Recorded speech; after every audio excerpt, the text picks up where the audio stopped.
morning, City of Berkeley.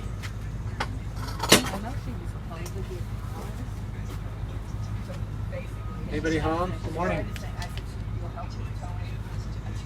So I'm saying that if you can self-power a vehicle that hitches to a trailer like this onto the lot, we can accommodate that.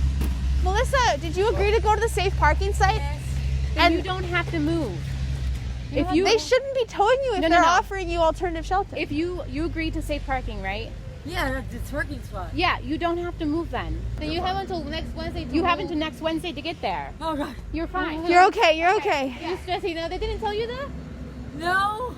Peter, one second. She's on your list to move to the lot by Wednesday. Yes, sir. Do we have to physically push this thing today, or is it fine here? She doesn't. You don't have to move on today, but we need to get you out of this towaway area By when? Now? By when? by now. There are a lot of city workers here today. We have Berkeley PD, we have Public Works, we have the City Manager's Office, we have parking enforcement, and we have contracted workers, including tow trucks, here this morning. You can talk to me. You can talk to me. I'm here to represent the city manager. Can I jump in for a minute? So under the Boise settlement, you all have to offer people and accommodate people for safe housing. Why aren't you providing tow trucks and transportation to the safe spot? Why are you not providing that? Both with the money in the budget and under the Supreme Court ruling of Boise. So I'm not sure that everybody shares that interpretation of Boise, but I am not the city attorney, so I'm not going to answer that question one way or another. So we called the tow truck now to get the people to Grayson, but they're telling us that the tow truck can't go inside the parking lot. So You have to drive it onto the lot on your own power. but I mean, we're obviously trying to tow it there because it doesn't move. Like, we can't drive it anywhere. Then it can't go there.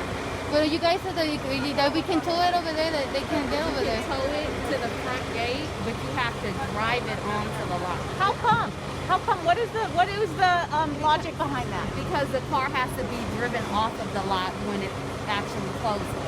But when it actually When what closes, closes? when the lot closes, so the lot is only available to residents for 1 year. Right. So it has to be able to be driven off. What are we going to do with inoperable vehicles a year from now, right? Do we have a shared understanding that at that point it's going to be impounded? Yeah. We haven't had that conversation yet, and that's why I'm saying we can move them towards the program, and we can start to answer those questions between now and next week. Basically, where the we go is paying for the tow trucks so we can actually get them to Grayson Street. The only problem that we're having now is that Peter doesn't want to allow to get the RVs dropped off into the parking lot. So the tow truck driver is just gonna drop them off in the curbside. I don't know. Peter's just changing the everything last minute. He could have just said this last week. I don't know why he's saying this today. And it's like, okay, you're telling me this today. This is not enough time. People are freaking out, you know.